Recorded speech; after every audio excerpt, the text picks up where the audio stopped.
सोम प्रदोष व्रत का सभी प्रदोष व्रत में अधिक महत्व बताया जाता है। धार्मिक मान्यताओं के अनुसार प्रत्येक माह की त्रयोदशी तिथि में सायंकाल प्रदोष काल में प्रदोष व्रत का पूजन किया जाता है।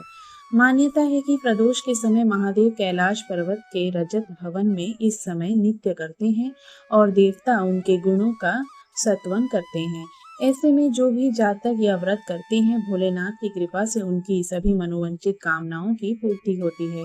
मान्यता है कि सोमवार के दिन प्रदोष व्रत को करके जो भक्त प्रदोष काल के समय भगवान शिव की पूजा करते हैं, उनकी सभी पाप उन्हें शिव जी नष्ट कर देते हैं और शिव भक्ति को प्राप्त भक्त उत्तम स्थान और सुख पाता है, जैसा कि सोम प्रदोष व्रत की कथा में बताया गया है।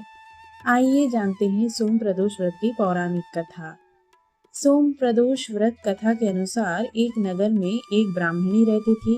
उसके पति का स्वर्गवास हो गया था। उसका अब कोई आश्रयदाता नहीं था, इसलिए प्रातः होते ही वह अपने पुत्र के साथ भीख मांगने निकल पड़ती थी। भिक्षाटन से ही वह स्वयं व पुत्र का पेट पालती थी। एक दिन ब्राह्मणी घर लौट रही थी तो उसे एक लड़का घायल अवस्था में कहरता हुआ मिला। ब्राह्मणी दयावश उसे अपने घर ले आई। वह लड़का विदर्भ का राजकुमार था। शत्रु सैनिकों ने उसके राज्य पर आक्रमण कर उसके पिता को बंदी बना लिया था और राज्य पर नियंत्रण कर लिया था, इसलिए इधर उधर भटक रहा था। राजकुमार ब्राह्मण पुत्र के साथ ब्राह्मणी के घर रहने लगा। तभी एक दिन अंशुमति नामक एक गंधर्व कन्या ने राजकुमार को देखा तो वह उस पर मोहित हो गई। अगले दिन अंशुमति अपने माता पिता को मिलाने लाई। उन्हें भी राजकुमार भा गया। कुछ दिनों बाद अंशुमति के माता पिता को शंकर भगवान ने स्वप्न में आदेश दिया कि राजकुमार और अंशुमति का विवाह कर दिया जाए।